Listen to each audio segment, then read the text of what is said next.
여러분들 중요한 기도 모임을 갖는다는 말씀을 듣고 조금 오늘 이 기도에 대한 말씀을 좀 다 아시는 말씀이지만은 좀 근본적인 그런 이 의미에서 말씀을 좀 나누려고 합니다. 기도의 기능은 여러분 아시다시피 첫째 감사를 할 수가 있죠. 기도를 통해서 감사할 수 있고 그 다음에 기도를 통해서 또 고백할 수가 있습니다. 회개도 하고 고백하고 그 다음에 간구가 있죠. 간구. 크게 나누면 기도의 세 가지 기능이라 그렇게 볼 수가 있습니다. 오늘은 특별히 이 고백에 대한 말씀입니다. 사실은 우리가 엄격히 따져보면은 고백은 믿는 사람이 예수 그리스도를 구주로 믿는 사람이 신앙생활 하면서 하나님 말씀대로 살려고 애를 쓰다가 이제 실수하고 또 실언하고 실족하는 이런 면이 우리 다 경험을 하고 있는 것입니다. 엄격히 따지면은 그것은 하나의 고백이라고 볼 수가 있어요. 그러나 기도를 통해서 회개도 할 수가 있습니다. 그래서 이 회개라고 하는 것은 사실은 엄격히 따지면 일생에 한 번밖에 없습니다. 일생에 한 번만 회개하면 됩니다. 근데 무슨 말을 그렇게 하느냐. 이상하게 얘기할 분들이 계실지 모르지만은 기도와 고백은 다릅니다. 회개는 방향을 바꾸는 겁니다. 하나님을 등지고 하나님을 반역해서 반대 방향으로 가다가 회개를 통해서 방향을 전환해서 하나님 앞으로 돌아서서 가는 것입니다. 그것이 바로 회개다 그렇게 볼 수 있습니다. 그것은 방향을 바꾸는 것은 자주 하는 건 아닙니다. 그래서 회개는 평생에 한 번만으로 족하다. 회개는 무슨 영어로만 리그레이트라든가 다시 말하면 유감스럽다 혹은 후회한다 그런 뜻만 아닙니다. 또 리모스라고 하는 영어로 그것은 이제 양심의 가책을 받는다든가 또 심한 회환을 가진다든가 그런 의미도 아닙니다. 그 회개는 아까 말씀드린 대로 고백도 아닙니다. 영어로 말하면 confession이 아닙니다. repentance입니다. 이것은 하나님을 모르고 있다가 하나님을 안 다음에 이제 방향을 바꾸는 거예요. 그렇기 때문에 회개는 일평생 한 번만으로 족하다 그런 뜻입니다. 그렇지만은 우리가 보통 신앙생활 하면서 그저 회개라고 하는 말을 자주 씁니다.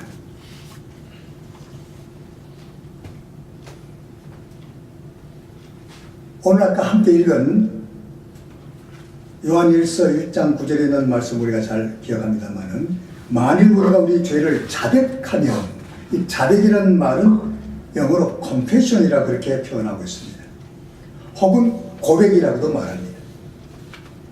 이거는 자주 해야 됩니다.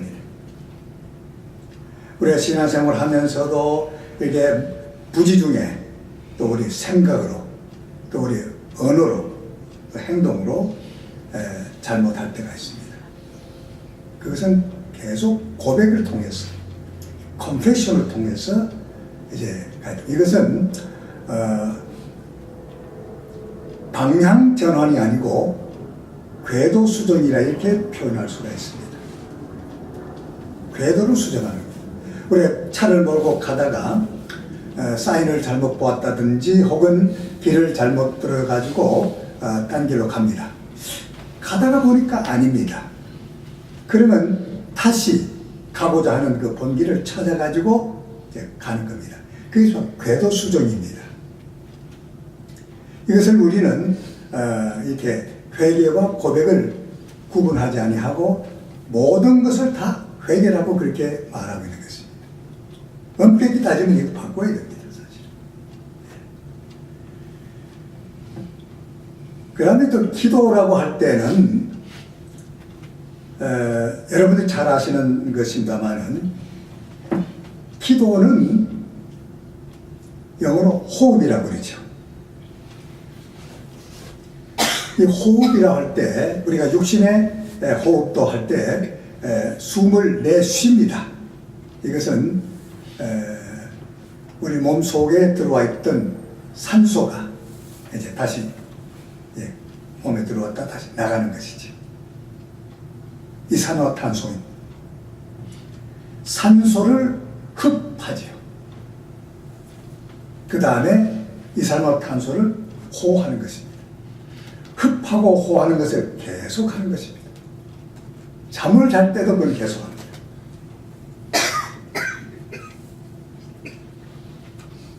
우리의 생명이 존재하는 그 시간까지 계속 호하고 흡하고 계속합니다. 영적인 것도 꼭 같습니다.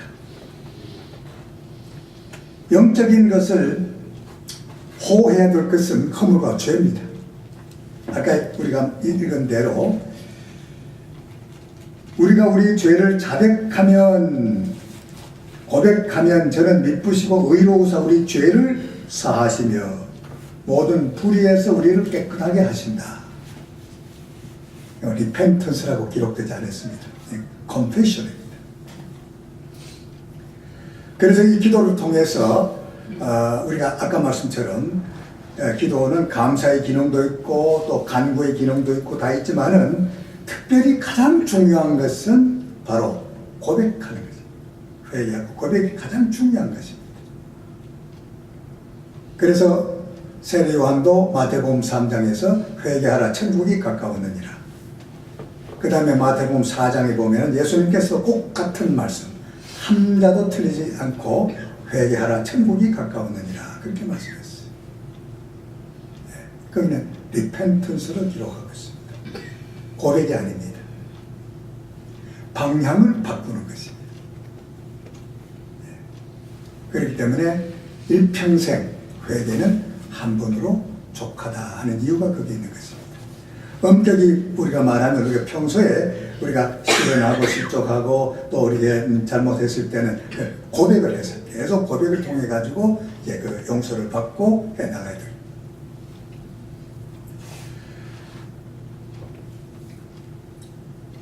흡해야 될 것은 여러분이 잘 아시다시피 하나님의 숨결입니다.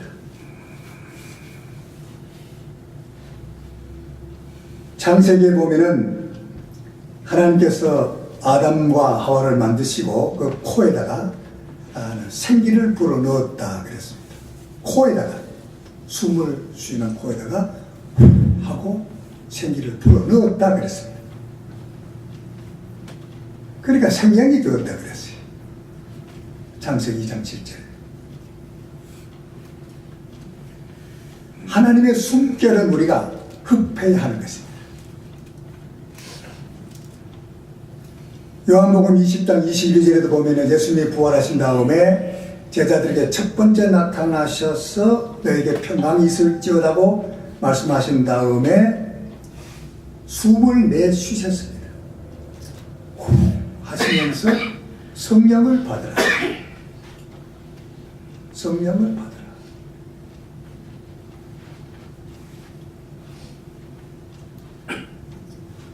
우리 죄인들이 호하는 것은 허물과 죄입니다. 그러나 하나님께서 아담을 만드시고 그 코에다 생기를 불어넣은 그 하나님의 숨결은 하나님의 영이십니다. 우리 기도를 통해서 그것을 흡해야 하는 것입니다.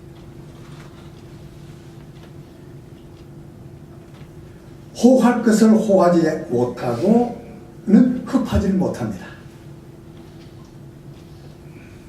우리 몸속에 들어와 있던 산소를 마셨는데 그것이 바꿔져서 이산화탄소가 되어서 다시 뿜어내버립니다.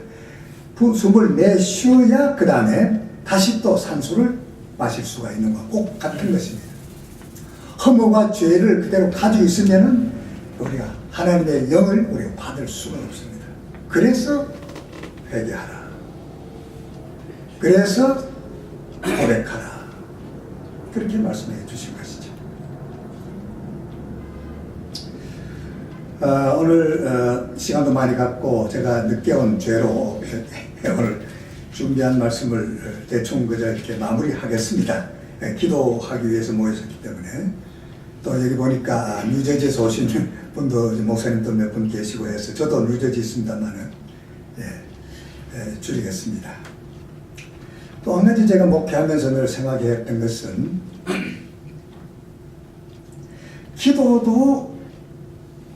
기도는 우리가 예수 그리스도 이름으로 하나님께 드리는 것이죠. 예배 순서 중에 크게 한 세 가지로 나눌 수가 있습니다. 하나는 하나님께 드리는 것이, 드리는 순서가 있습니다. 그 다음에 하나님께로부터 받는 순서가 있습니다. 대개 교회마다 드리는 순서를 앞부분에다가 되게 하고 있습니다.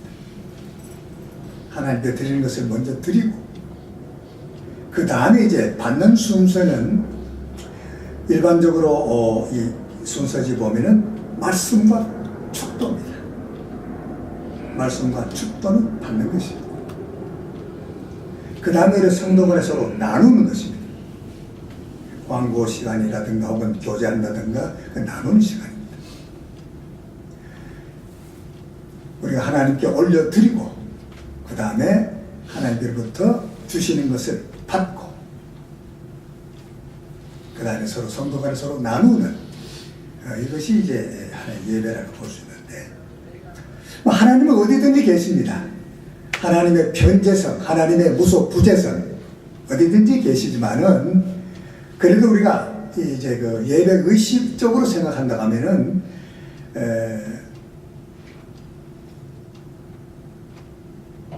설교나 축도는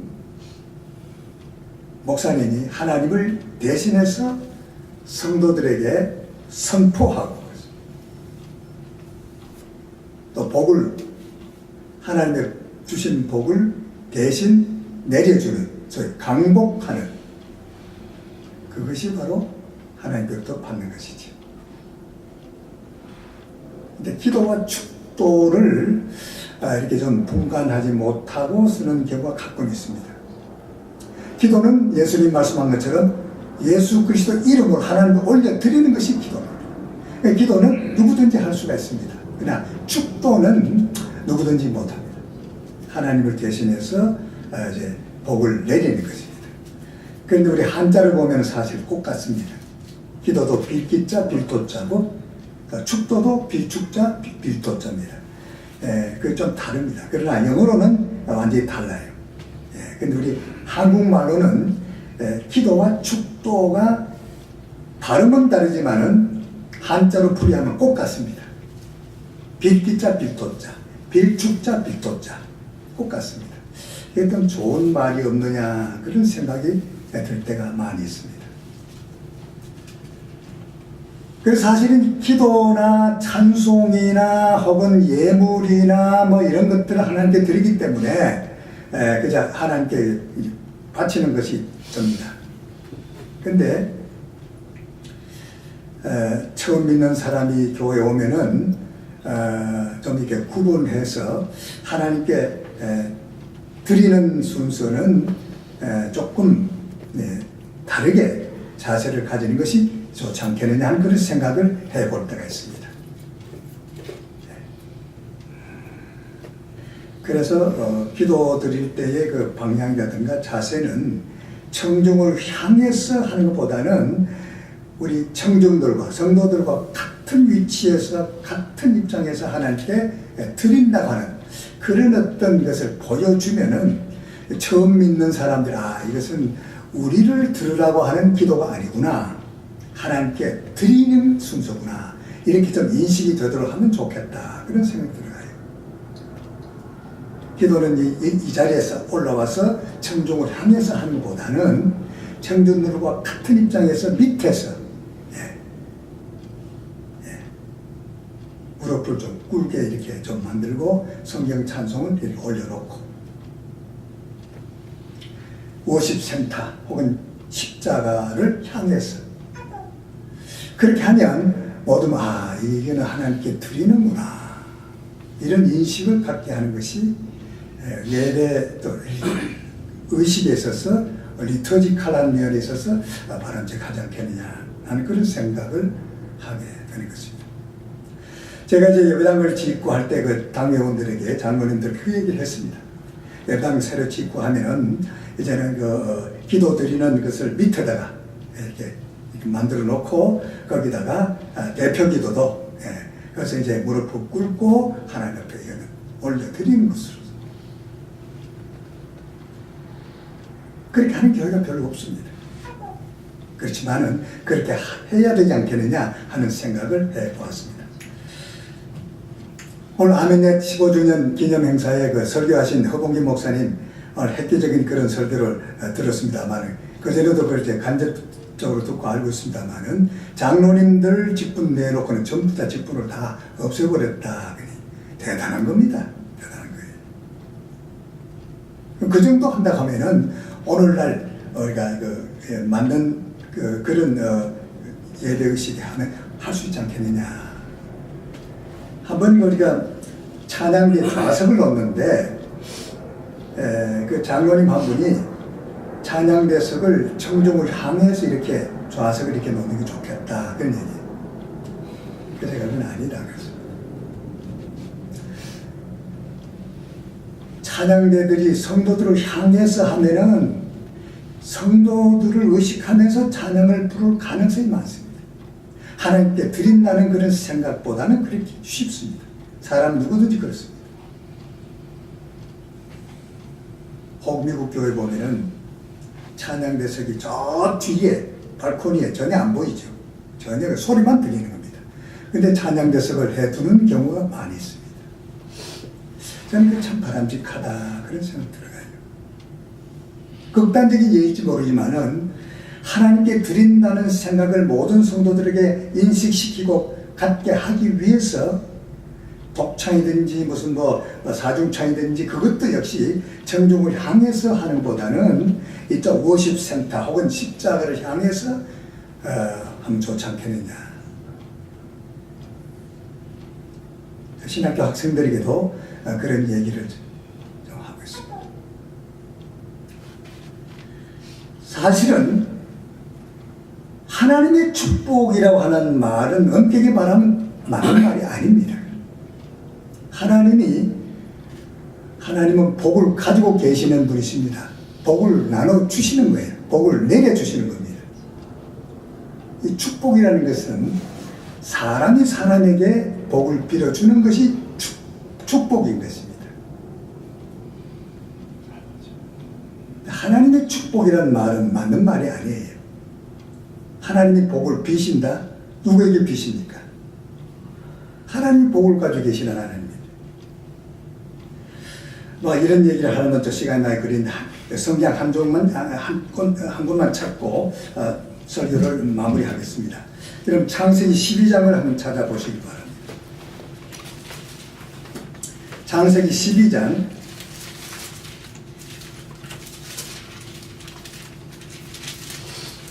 1절로 3절까지 제가 1절 읽겠습니다. 2절과 3절은 다 같이 읽도록 하겠습니다. 창세기 12장 1절 제가 읽습니다. 여호와께서 아브라함에게 이르시되 너는 너의 본토 친척 아비 집을 떠나 내가 내게 지시할 땅으로 가라.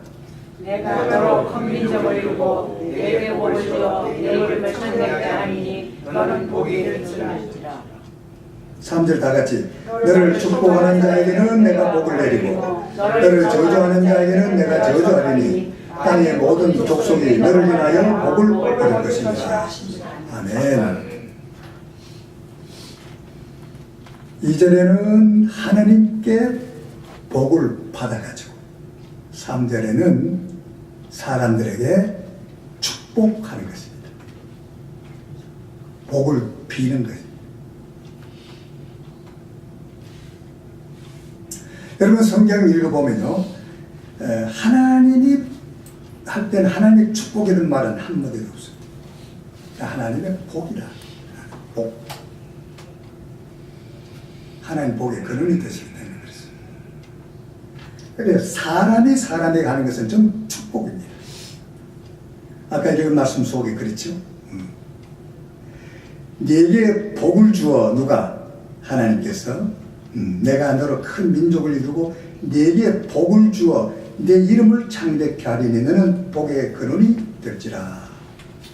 그 다음에 이제 3절에 보면 축복이란 말과 복이란 말 두 가지 단어가 있습니다. 너를 축복하는 자에게는, 너를 축복하는 자, 아브라함에게 복을 빌어주는 자에게는 내가 축복을 주고 아닙니다. 내가 복을 내리고, 강복입니다. 강복. 내릴 강자, 복복자. 너를 저주하는 자에게는 내가 저주하리니 땅의 모든 족속이 너를 인하여 복을 얻을 것이다.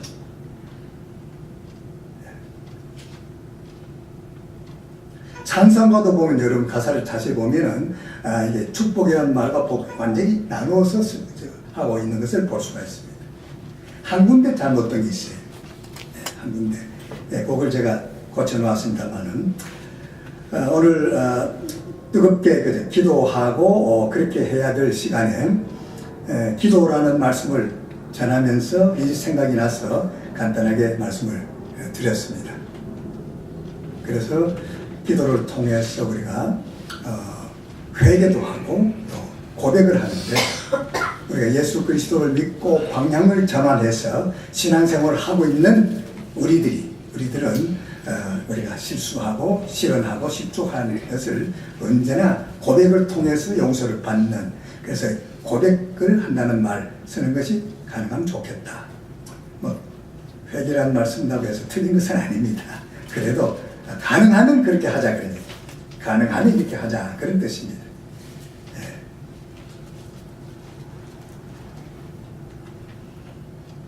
저는 축도라는 말을 강복선언이라 그렇게 했으면 좋겠다는 생각을 가지고 있습니다.